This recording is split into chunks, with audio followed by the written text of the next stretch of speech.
વડોદરામાં પ્રશાસનના પાપે નાગરિકો પરેશાન થયા છે। નવા યાર્ડ વિસ્તારમાં પ્રશાસનના પાપે નાગરિકો પરેશાન। ડ્રેનેજનું કામ અધૂરું છોડી રાતોરાત રસ્તો બનાવાયો। કામગીરી અધૂરી છોડાતા ડ્રેનેજના પાણી બેક મારી ગયા। સમગ્ર મુદ્દે ધારાસભ્ય કેયુર રોકડિયાનું નિવેદન, સંલગ્ન અધિકારીઓને કાર્યવાહી કરવાની સૂચના આપવામાં આવી છે।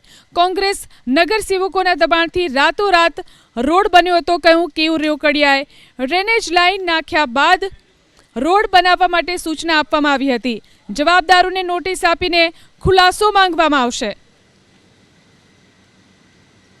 વોર્ડ નંબર 1 માં 4 કોર્પોરેટર કોંગ્રેસના છે। 15 વર્ષથી ત્યાંના સ્થાનિકો રોડની રાહ જોતા હતા।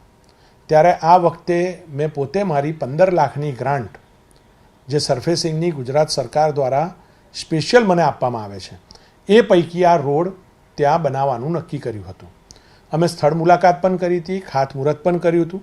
ત્યારે અધિકારીને પણ બધાની સામે જ, જનતાની સામે સૂચના આપવામાં આવી હતી કે ગટર લાઇનનું કામ પૂરું થાય ત્યારબાદ જ રોડની કામગીરી ત્યાં કરવી જોઈએ।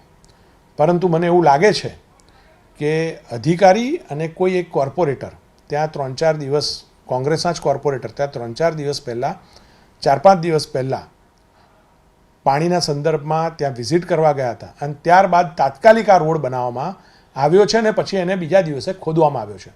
ક્યાં ને ક્યાં કોંગ્રેસના કોર્પોરેટર અને અધિકારીની આ મિલીભગત હોઈ શકે એવું સ્પષ્ટ ધ્યાને આવ્યું છે।